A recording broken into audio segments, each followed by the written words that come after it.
हिंदी में यूपीएससी की तैयारी से संबंधित प्रोग्राम्स को देखने के लिए सब्सक्राइब करें study IQ IAS Hindi. Hello दोस्तों, मैं मनोज कुमार आप सभी लोगों का बहुत बहुत स्वागत करता हूं आपके अपने channel study IQ IAS Hindi पर। दोस्तों, आज मैं आपके साथ चर्चा करने जा रहा हूं एक बहुत ही महत्वपूर्ण विषय पर, और वो है आपका कि 90% हिंदी माध्यम के जो टॉपर रहे हैं उन सभी का वैकल्पिक विषय इतिहास क्यों रहा है। आखिर इतिहास में ऐसी क्या खास चीज़ है जिसकी वजह से इतना ज़्यादा क्रेज हिंदी माध्यम के छात्रों में रहा है, क्या कारण है। आज इसी को हम लोग समझने की कोशिश करेंगे कि आखिर इसके पीछे क्या वजह हो सकती हैं। देखिए, दयानिधान पांडे हो जिसकी रैंक 37 आई हो, किरण कौशल हो, देखिएगा किरण कौशल हिंदी माध्यम के छात्र 3rd रैंक, ठीक है। आपके अजय कुमार हो, अजय 5th रैंक, ठीक। आपका तरुण हो 19वीं रैंक। आपका क्या कहते हैं दयानिधान पांडे हो,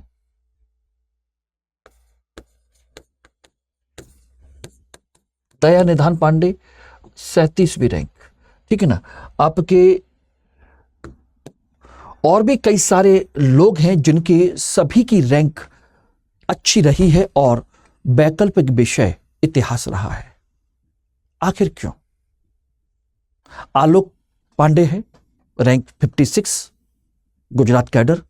Dayanidhan Pande Bihar cadre, Tarun MP cadre, ये सब आपके सिलेक्टेड हैं और सबकी रैंक अच्छी है, इस लेवल पर है। तो आखिर इन सबका जो वैकल्पिक विषय कॉमन रहा है दैट इज द हिस्ट्री। आखिर ऐसा क्यों।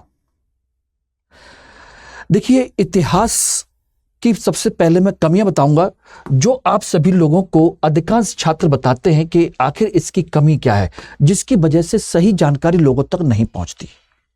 जो कमी बताते हैं, कमी जो है, जो ऑप्शनल वाले नहीं बताते बल्कि वो छात्र या वो लोग बताते हैं जिनका हिस्ट्री ऑप्शनल से कोई लेना देना नहीं है।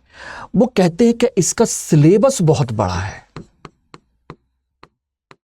सिलेबस बड़ा है, ठीक है ना। ये फैक्चुअल है, यानी कि इसमें बहुत सारी डेट याद करनी पड़ती हैं, डाटा याद करना पड़ता है, ठीक है ना। ये सारी चीजें हैं और इसमें ये बोरिंग है, कहते हैं कि बोरिंग है, इसमें गड़े मुर्दे उखाड़ने पड़ते हैं। आखिर होता क्या है, बोरिंग सब्जेक्ट है, इसमें कोई मतलब कंसेप्ट ही नहीं है। कहते हैं कि बोरिंग है क्योंकि इसमें कोई कंसेप्ट नहीं है, ठीक है ना। सिलेबस बड़ा है। चौथी एक कमी और बताते हैं कि इसमें मार्क्स नहीं आते, मार्क्स यानी अंक नहीं आते। अंक ना आते तो फिर ये जो सभी छात्र हैं इतनी अच्छी रैंक लेकर के कैसे आते, पहले तो ये बता दीजिए क्यों लेकर के आते। आज इसी को मैं समझने समझाने की कोशिश करता हूं और उसके बाद डिसाइड करते हैं कि इतिहास हमें क्यों ले लेना चाहिए, ठीक है ना। तो इसको समझने की कोशिश करिए और बात करते हैं इस पर। ध्यान दीजिएगा कि आखिर इन लोगों के पीछे लेने की वजह क्या है। देखिए, सबसे बड़ी चीज इसकी हमें पॉजिटिव लेवल पर बात करूं तो उसको आराम समझिएगा। इतिहास अकेला इतिहास नहीं है। पहली बात, इतिहास के साथ में इसमें संस्कृति भी है। इतिहास और संस्कृति कहते हैं, और संस्कृति हमारे समाज का एक हिस्सा है, समाज का एक भाग है जो हमारी परंपरा से हमें मिला हुआ है, परंपरा से आया है, और इसीलिए हम उनके बारे में बहुत कुछ चीजें जानते हैं, ठीक है ना। दूसरा, यह बहुत ही सरल सहज विषय है। इसमें ध्यान रखें, सरल है, सहज है। क्यों है? क्योंकि इसका ना तो इसमें कोई सिद्धांत है, यानी कि कोई थ्योरी नहीं है, कोई सिद्धांत नहीं है। इसका अपना कोई विशेष, ध्यान रखिएगा, कोई विशेष शब्दकोश नहीं है कि इसके लिए कोई हमें विशेष तौर पर अलग से कोई शब्दावली पढ़नी पड़े, ऐसा कुछ भी नहीं है, ठीक है ना। तीसरी चीज, सबसे बड़ी जो चीज है कि यह आराम से कहानियों के माध्यम से, कहानियों से हम पहले से ही परिचित हैं, पहले से ही क्या है, परिचित हैं। अब आप में से कौन नहीं जानता अकबर बीरबल के बारे में, चंद्रगुप्त विक्रमादित्य के बारे में, ठीक है ना, अशोक के बारे में, हर्षवर्धन के बारे में, ठीक, चंद्रगुप्त मौर्य के बारे में, इन सब के बारे में कौन नहीं जानता। या अंग्रेजों की कहानी, या गांधी के बारे में, सुभाष चंद्र बोस के बारे में, भगत सिंह के बारे में क्या नहीं जानते। बहुत सारी चीजें हम ऑलरेडी उनके बारे में जानते हैं, बिना पढ़े भी जानते हैं, पढ़ने के बाद भी जानते हैं। तो इसमें लगभग आधे से ज्यादा इतिहास की जानकारी तो आपको ऐसे ही है, क्योंकि इसमें बहुत सारी चीजें सरल और सहज रूप में हम तक आज तक परंपरा के तौर पर, संस्कृति के तौर पर चली आई हैं, ठीक है ना। तो बहुत सारी चीजें हम जानते हैं, जरूरी नहीं है कि इसके लिए कोई बैकग्राउंड की जरूरत पड़े। और खास बात आपको बता दें, जितने भी टॉपर हैं, ये आपको मैंने बताए हैं, इनमें से किसी का बैकग्राउंड हिस्ट्री नहीं था, किसी का बैकग्राउंड नहीं था, किसी ने एमए हिस्ट्री नहीं किया। अब आप समझ रहे हो, बहुत ही सिंपल सोबर सारी चीजें। और रही बात कि ये तथ्यात्मक है, तथ्यात्मक या फैक्चुअल है, तो ध्यान रखना यूपीएससी ऐसे फैक्ट्स नहीं पूछती, तथ्यात्मक नहीं है। यानी कि वैकल्पिक विषय में मुश्किल से 10% फैक्ट की जरूरत पड़ती है, 10% फैक्ट्स की, मुश्किल से। मैक्सिमम फैक्ट्स हमको जो चाहिए, फैक्ट्स नहीं, मैक्सिमम हमें चाहिए कंसेप्ट, मैक्सिमम हमें कंसेप्ट चाहिए। और वही यूपीएससी पूछती है, चाहे वो जीएस हो और चाहे ऑप्शनल हो। 10% फैक्ट से हमारा सारा काम हो जाता है। हमें चाहिए सिर्फ कंसेप्ट, आखिर क्यों और कैसे कोई भी घटना क्यों और कैसे हुई। और इसको पढ़ने का बहुत ही सिंपल सा तरीका है, ध्यान रखना दोस्तों, बहुत ही सिंपल सा तरीका। वो क्या है कि इसमें समाज, इसमें धर्म, इसमें राजनीति, इसमें प्रशासन, ठीक है ना, इसमें कला और संस्कृति, इसमें अर्थव्यवस्था, इसमें होने वाले केवल परिवर्तन हमको जानने हैं, केवल परिवर्तनों को जानना है सिर्फ। अब जो जी राजनीति विज्ञान लेते हैं तो भी राजनीति आपको पढ़नी तो यहीं से पड़ेगी, सोशियोलॉजी लेते हैं तो सोशियोलॉजी यहीं से पढ़ना पड़ेगा, इकोनॉमी लेते हैं तो इकोनॉमी यहीं से पढ़ना पड़ेगा। यानी कि लगभग सारे विषयों का आधार यहीं पर है। और इसमें यही पढ़ना है हमें, राजा महाराजा की कहानियां नहीं पढ़नी है हमें, केवल मानव जीवन के संबंध में उसके समाज में होने वाले परिवर्तनों को समझना है कि किस किस काल में क्या क्या परिवर्तन हुए, धर्म में क्या क्या परिवर्तन, क्या क्या नई चीजें आई, प्रशासन में, राजनीति में, कला संस्कृति में, अर्थव्यवस्था में, कब कब नई नई चीज कब क्या क्या नई शुरू होती चली गई। बस उस परिवर्तन को जानना है, वही तो बता पाएगा कि आज हमारे यहाँ जो जीवन है उसमें क्या क्या कब कब परिवर्तन हुआ। यही तो हमको जानना है, यही हमारी परंपरा, यही हमारी संस्कृति है। आप नहीं भी पढ़ेंगे तब भी यूपीएससी ने सिलेबस में, आपके जीएस में इसलिए डाला हुआ है कि प्रत्येक अधिकारी को अपनी संस्कृति के बारे में सही जानकारी होनी चाहिए।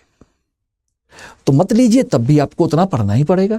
और यह पढ़ने का सबसे आसान तरीका है, सिर्फ कंसेप्ट पढ़ना, फैक्ट पढ़ना ही नहीं है। जब आप परिवर्तन पढ़ोगे तो फैक्ट ऑटोमेटिक याद हो जाएंगे, जितनी जरूरत है ऑटोमेटिक याद हो जाएंगे, इसमें कुछ करने की जरूरत नहीं है। इसलिए किस्से कहानी के तौर पर आराम से इस सारी व्यवस्था में होने वाले परिवर्तनों को पढ़ते चले जाइए, आपका वैकल्पिक विषय तैयार। और इसके लिए एक चीज और भी है, वो भी आप समझ लीजिए। वो ये क्या है, देखिए सबसे पहली चीज एक ध्यान रखिएगा, हिस्ट्री ऑप्शनल जो है, हिस्ट्री ऑप्शनल, इस तो सबसे बड़ी चीज है कि इसका स्रोत आराम से उपलब्ध है, आराम से सारा स्रोत, एक से बढ़िया स्रोत और सस्ते सस्ता मटेरियल से लेकर हर एक चीज तक अवेलेबल है। दूसरा, इसमें गाइडेंस, आराम से अवेलेबल है, ठीक है ना। और इसमें बहुत ज्यादा नहीं पढ़ना है। तीसरी चीज इसमें और ध्यान रखना, इसमें चॉइस बहुत अच्छी है। चॉइस यानी कि आपको 8 क्वेश्चन में से केवल कोई भी 5 क्वेश्चन करने हैं। 8 में से 5 क्वेश्चन करने हैं पेपर 1 में, 5 क्वेश्चन करने हैं पेपर 2 में। और उसका सिलेबस भी लिमिटेड है, बहुत लिमिटेड सिलेबस है, ध्यान रखना। तो इसमें लिमिटेड सिलेबस है, यही तो कारण है कि इन सारे टॉपर्स ने इसको लिया। यानी कि टीचर ना भी हो, एक बार ढंग से पढ़ लेंगे, जैसे मेरे गाइडेंस पढ़ना चाहते हैं या किसी और की गाइडेंस पढ़ना चाहते हैं, आपकी मर्जी है, लेकिन एक बार पढ़ लेंगे तो उसके बाद अपनी किताब उठाइए और उसी पैटर्न पर अपना नोट्स तैयार करते चले जाइए, उसमें चीजें ऐड ऑन करते चले जाइए, बाकी आपका काम खत्म हो गया, कुछ करने की जरूरत ही नहीं पड़ेगी। ओके, तो आराम से चॉइस है, सोर्सेज हैं, गाइडेंस है। और रही बात मार्क्स की, तो दोस्तों ध्यान रखना, मार्क्स यूपीएससी हर सब्जेक्ट में नंबर देता है। अगर इनके नंबर नहीं होते तो ये टॉपर भी नहीं बनते। हर सब्जेक्ट में हाई आते हैं, हाई, लेकिन उसके लिए आपको उस तरह की अप्रोच भी बनानी पड़ेगी। किताबी ज्ञान नहीं, बल्कि आपकी अपनी भाषा में लिखे हुए हों, अपनी भाषा हो, अपनी समझ हो, और उस आधार पर लिख करके आएंगे तो नंबर हाईएस्ट आते हैं। इसीलिए हिस्ट्री की एक चीज और भी है, वो ये है कि आप इसे अपनी भाषा में लिख सकते हैं, जबकि अन्य विषयों में ऐसा नहीं है। उनके लिए उनका शब्दकोश होना चाहिए, उनके तरीके होने चाहिए, उसका सिद्धांत, उसकी थ्योरी उसी तरीके से लिखोगे। उसमें कुछ भी गड़बड़ हुआ तो नंबर कट जाते हैं। यहां पर कुछ भी गड़बड़ होता है तो कोई प्रॉब्लम नहीं है।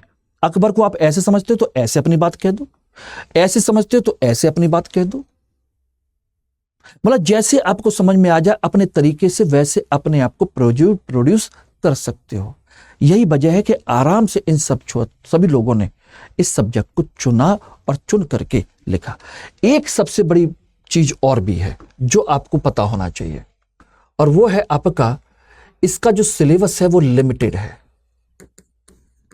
लिमिटेड सिलेबस यानी कि इसमें कोई अपडेट नहीं होता, यानी कि ये आपका करंट अफेयर बेस्ड नहीं है, नहीं है। एक बार पढ़ लीजिए, बार बार रिवाइज करिए, यानी कि एक बार पढ़ना है और बार बार रिवीजन करना है। और जितना ज्यादा रिवीजन करेंगे उतना ज्यादा अच्छे मार्क्स आएंगे, तो उसकी समझ विकसित होती चली जाएगी। और दूसरे सब्जेक्ट को देखिए, एक बार पढ़ना है प्लस एड ऑन करना है और रिवीजन भी करना है, तो क्यों इतनी मेहनत करना है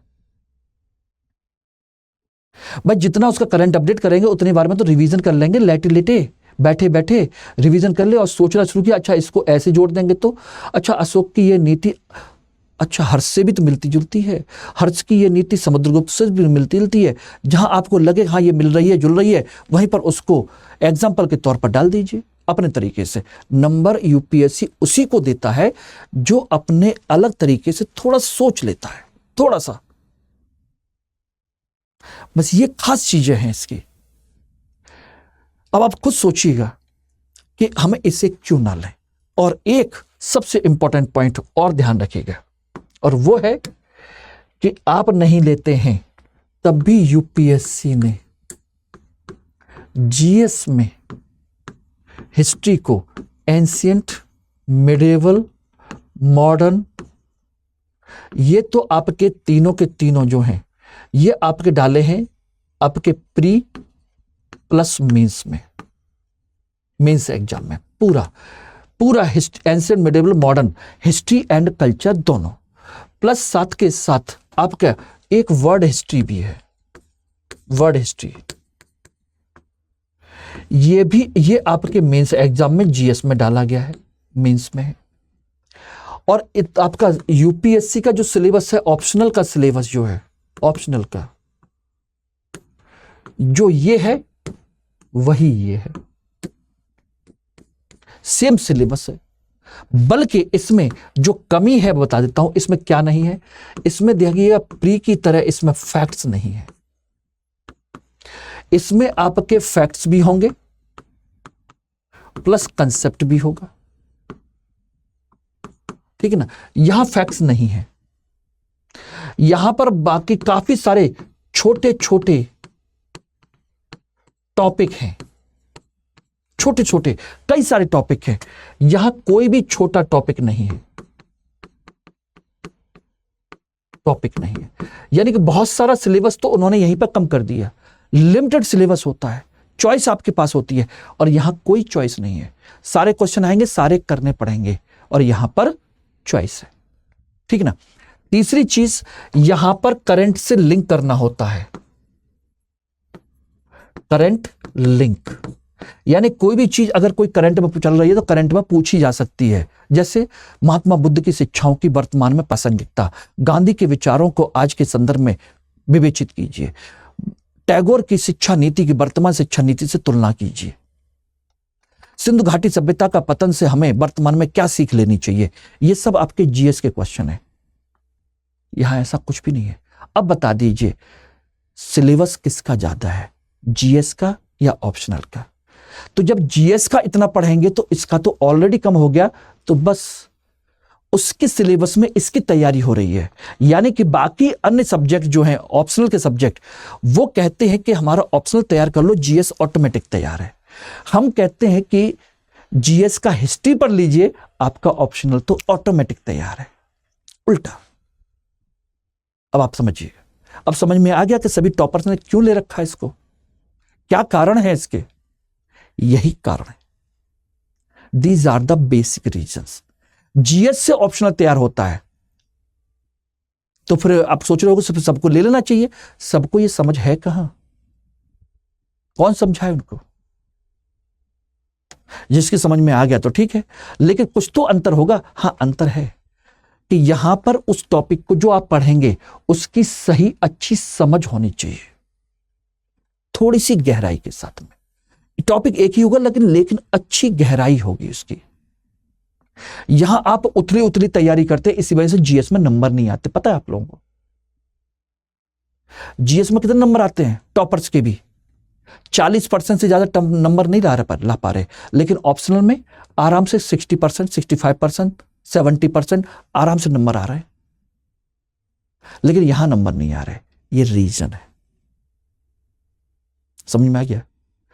अगर आप रियली में इस पैटर्न पर मेरे साथ जुड़ना चाहते हैं तो मैं आपको एश्योर कर रहा हूं कि आपके जो मार्क्स हैं 2025-2026 के लिए, अगर आप चाह रहे हैं तो 2026 के लिए मेरे साथ जुड़िए। 300 प्लस मार्क्स अपने सिक्योर कीजिए, 300 प्लस मार्क्स, और इतने मार्क्स आपको आईएएस बनाएंगे, प्रॉपर आईएएस। अगर आप प्रॉपर आईएएस बनना चाह रहे हैं तो 2025-2026 के लिए इस बैच को इसी पैटर्न पर आज की डेट में मात्र 14,499 रुपए में एम के लाइव कोड के साथ 25 जुलाई से बैच स्टार्ट हो रहा है। इसको आप कर सकते हैं, इस बैच को ज्वाइन कर सकते हैं, ठीक है ना। इसमें आपकी सभी क्लासेस, टेस्ट सीरीज तो रहेंगी, daily answer writing material, hand written material, ठीक है ना। ये सब कुछ मैं प्रोवाइड करा रहा हूं। मैप की अलग से क्लास में करा रहा हूं। आपको बहुत ज्यादा किताबों के पीछे नहीं भागना। मैं अपना जो मटेरियल आपको दे रहा हूं वो सफिशिएंट है, और class notes more than enough है। दोनों को मिला दीजिए, आपको केवल एनसीईआरटी पढ़नी है और कुछ पढ़ना नहीं है। सारा डायमेंशन, और विद इन 6 मंथ सारा सिलेबस आपका कंप्लीट। वैलिडिटी आपकी 18 महीने की तो है ही है। उसके बाद में जब तक सिलेक्शन नहीं होता तब तक आप मेरे साथ जुड़े हुए हैं पर्सनल लेवल पर। तो मेरी जिम्मेदारी है कि मैं आपके मार्क्स इंप्रूव कराऊं और आपको सफल बनवाने में हेल्प करूं। अगर आप रियली में मेरे साथ जुड़ना चाहते हैं, मुझ पर ट्रस्ट करना चाहते हैं, तो आप हिस्ट्री ऑप्शनल को लेकर के देखिए। मजा ना आए तो कहिएगा, मैं गारंटी दे रहा हूं इस बात की। नंबर भी आएंगे, सिलेक्शन भी होगा, और जो आप चाहते हैं वो भी होगा। और ये प्रतिज्ञा बैच है, ध्यान रखिएगा। प्रतिज्ञा बैच को अगर जीएस के बैच के साथ कंबाइन करके लेते हैं तो आपके 2025 का प्री क्वालिफाई करने पर आपके ऑप्शनल की फीस भी रिफंड हो जाएगी। तो कल से सोचिए, आपका 25 तारीख से ये बैच स्टार्ट हो रहा है, तो आप लोग 1 बजे इस बैच को जरूर ज्वाइन कर लीजिए। इसको जितना जल्दी हो सके ले लीजिए और मेरे साथ जुड़ करके अपनी तैयारी को फाइनल तक पहुंचाइए। Thank you very much. Hindi में यूपीएससी की तैयारी से संबंधित प्रोग्राम्स को देखने के लिए सब्सक्राइब करें स्टडी IQ IAS हिंदी।